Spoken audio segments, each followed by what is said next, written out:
하나님의 아들이신 예수라는 제목으로 같이 하나님의 말씀을 나누겠습니다. 오늘 본문은 복음서들 중에서 예수님의 어린 시절에 대해서 유일하게 다루고 있습니다. 소위 소년 예수에 대한 이야기가 유일하게 기록이 되어 있는 본문이고 그런 에피소드인 거죠. 나머지 복음서는 예수님과 탄생 이후 공생애의 이야기를 다루는데 누가복음만 중간에 이 예수님의 소년 시절의 이야기를 다룹니다. 특히 12살 되던 해라고 정확하게 얘기를 하고 있죠. 그렇기 때문에 흥미롭습니다.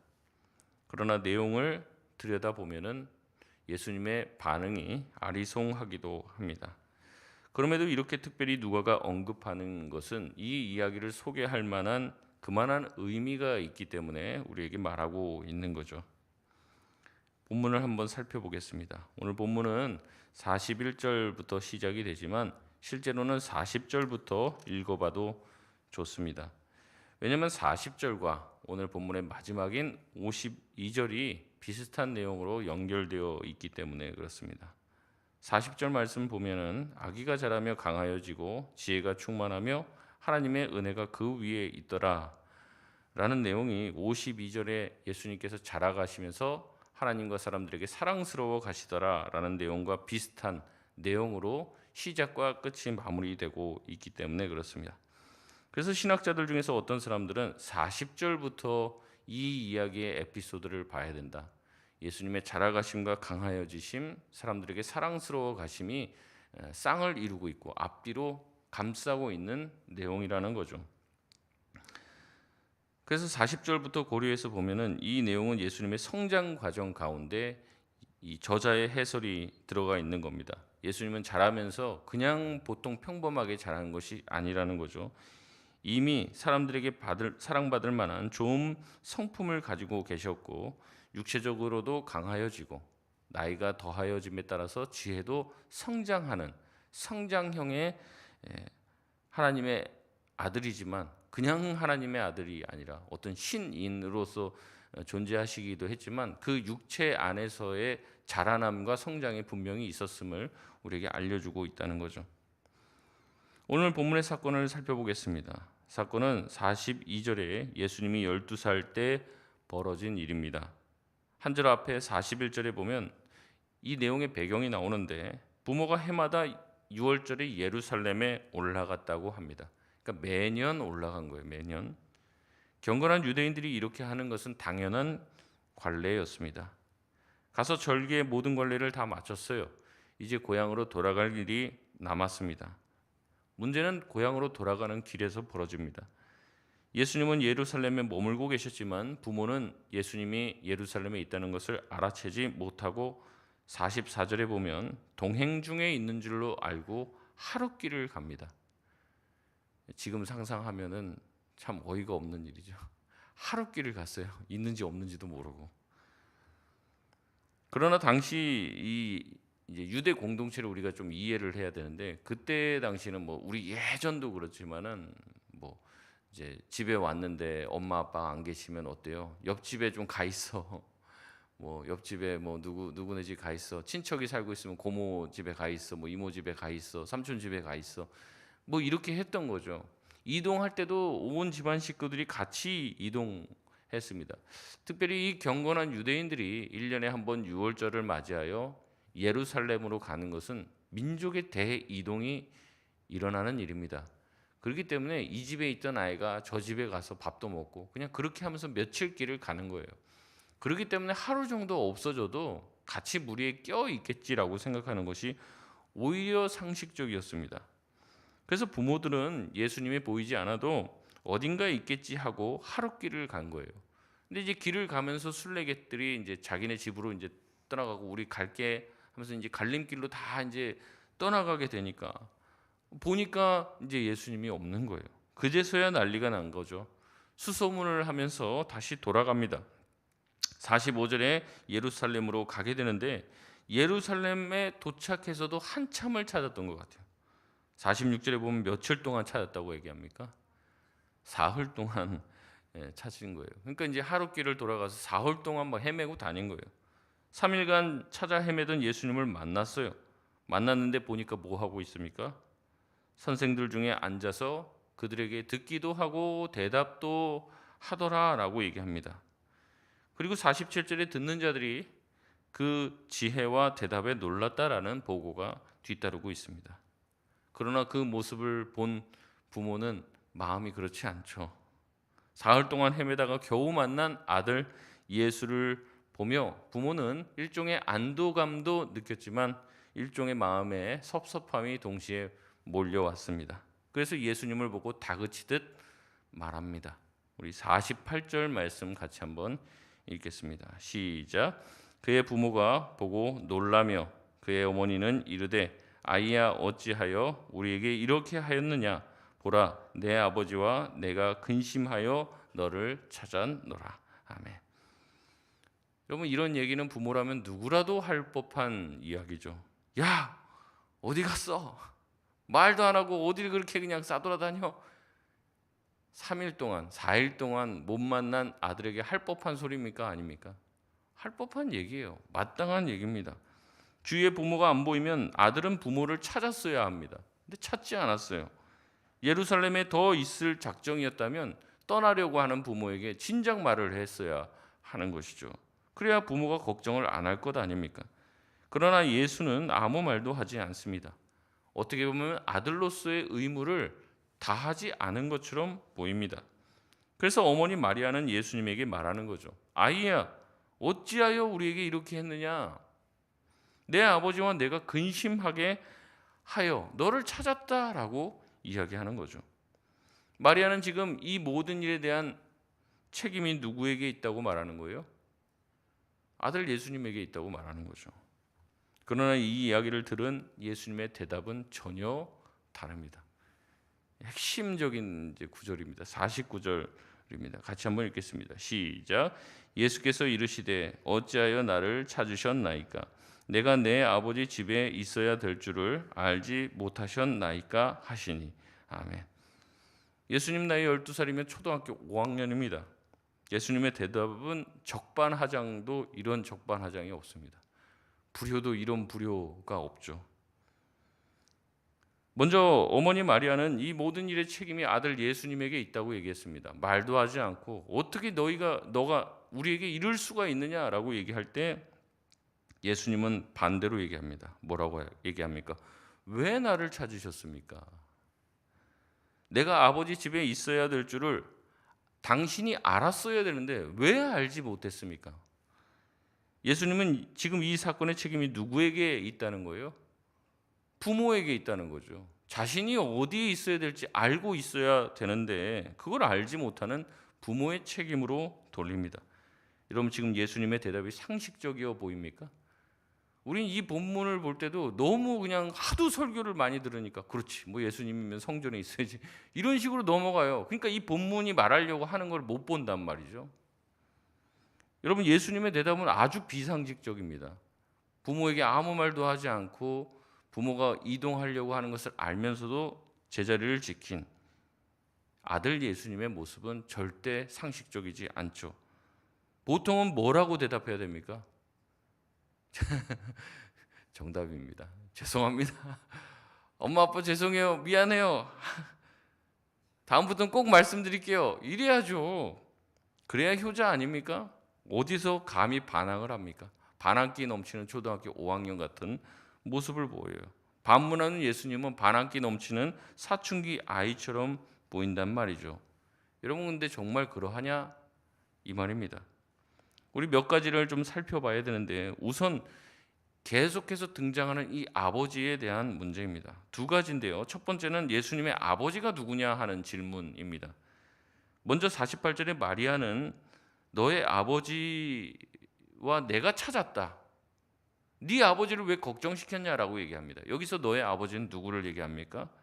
요셉을 말하는 거죠. 그러나 예수님의 대답에서 내 아버지라고 말하는 49절에 내 아버지는 누구를 말하는 겁니까? 하나님을 말하는 거죠. 거기 한번 동그라미를 쳐보십시오. 48절에 너의 아버지, 49절에 내 아버지. 여기서 인식의 차이가 있는 거예요. 예수님은 요셉이라는 육신의 아버지를 모셨습니다. 동시에 자신의 영적인 근본적인 아버지인 하나님 아버지를 같이 모시고 있습니다. 이 두 분을 같이 모셔야 돼요. 둘 다 잘 모셔야 됩니까? 대충 모셔야 됩니까? 잘 모셔야죠. 두 아버지를 다 섬겨야 합니다.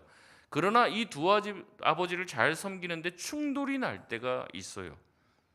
십계명에도 나와 있지만 내 부모를 공경해야 하는 거죠. 그러나 우리는 동시에 우리의 영적인 아버지고 근본적인 아버지 하나님 아버지를 섬기고 있습니다. 근데 이 두 아버지가 충돌이 날 때가 있어요. 아버지가 술 먹고 와서 때리면서 교회 가지 마. 그러면 알겠습니다. 십계명에 순종해야죠. 그러면서 예배도 안 드리고 교회도 안 가고 그러면 되겠습니까? 충돌 날 때가 있습니다.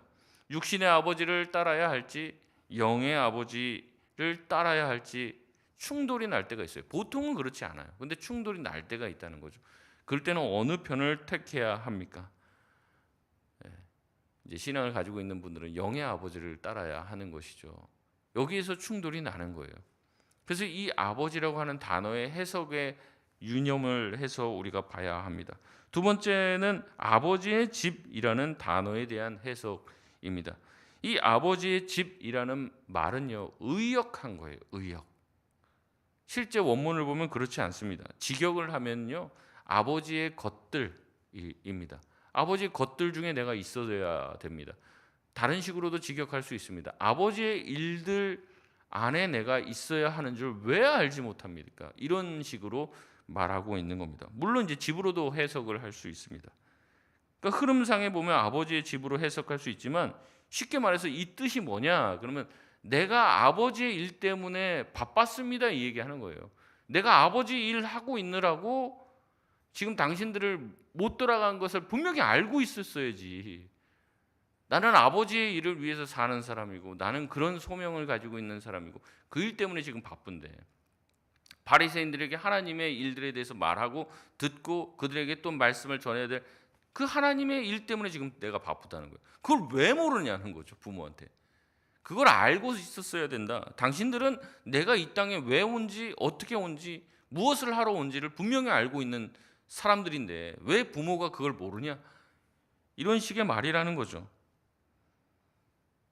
부모라면 예수님께서 아버지 집에 거하고 아버지의 일을 하고 아버지의 일이 더 먼저라는 것, 하나님 아버지의 일이 더 먼저라는 것을 알고 있었어야만 했다는 거죠. 그럼에도 그것을 몰랐기에 그들은 헤맸습니다. 예수님의 말씀을 들음에도 불구하고 50절에 부모들은 이 말씀의 진리를 깨닫습니까? 못 깨닫습니까? 깨닫지 못했다라고 말합니다. 어떤 자유주의 신학자들은 얘기해요. 예수님의 하나님의 아들이라는 자의식이 언제 싹트게 됐냐? 없었다고 얘기하는 사람들도 있습니다. 예수님은 하나님의 아들이라는 생각 해본 적이 없다는 거예요. 그냥 예수님은 좋은 신학자고 좋은 교사고 랍비였을 뿐이다. 그런데 후대에 이 예수님을 이제 신화화 시키면서 예수님에게 하나님의 아들이라는 신화적인 요소를 더 씌웠다. 하나님의 아들로 축혀 세웠다. 하나님적인 존재로 만들어 버렸다. 이렇게 주장하는 사람들이 있습니다. 그러나 누가는 오늘 본문을 통해서 예수님은 이미 소년이었을 때부터 자신이 이 땅에 오신 이유와 목적을 분명하게 인식하고 있었음을 보여주고 있습니다. 예수님에게 있어서는 아버지 요셉에게 충성하고 또 그분을 공경하고 섬기는 일도 중요했지만 그보다 더 앞선 일이 있었다는 거예요, 없었다는 거예요? 있었다는 거죠. 그리고 그것을 분명히 알고 있었다는 겁니다. 예수님께서는 어려서부터 하나님의 아들이라는 정체성을 가지고 하나님의 일을 하시기 위해서 이 땅에 오셨음을 인식하고 계셨습니다. 그래서 예수님에게 가장 첫 번째 우선순위는 무엇입니까?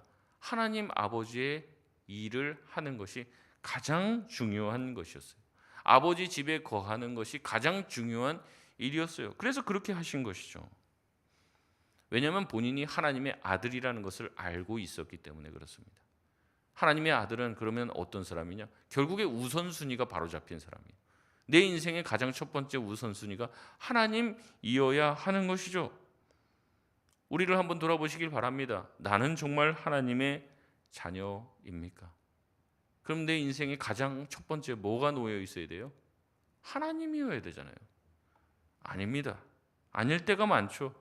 내 우선순위가 흐트러져 있을 때가 많아요. 돈이 먼저일 때, 자식이 먼저일 때, 내 건강을 더 앞세울 때도 많이 있습니다. 하나님은 두 번째, 세 번째가 될 때도 있어요. 그러면 우리는 누구의 자녀입니까? 누구를 섬기는 누구의 백성입니까? 돈을 섬기면 돈의 자녀죠. 돈의 백성입니다. 돈의 노예가 될 뿐이죠.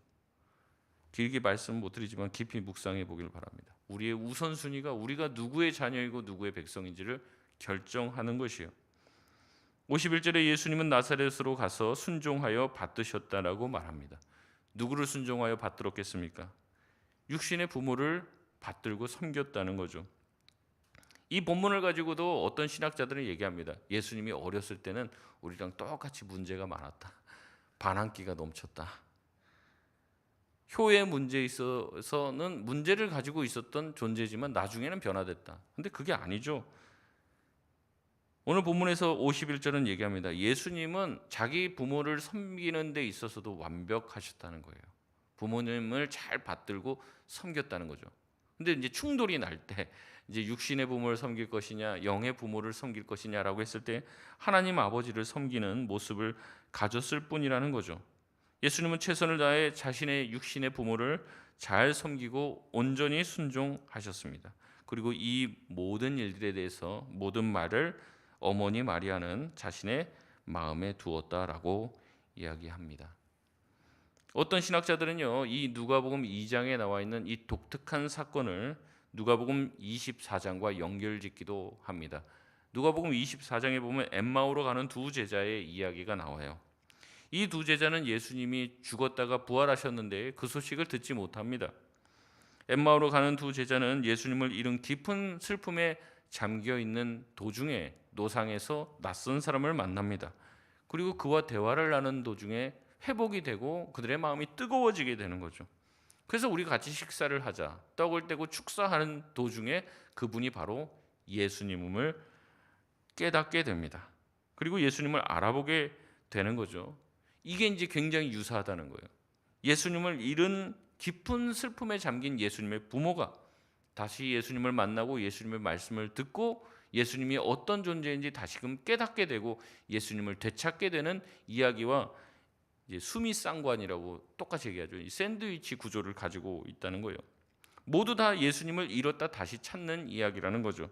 모두 다 예루살렘으로 가는 이야기라고 얘기합니다.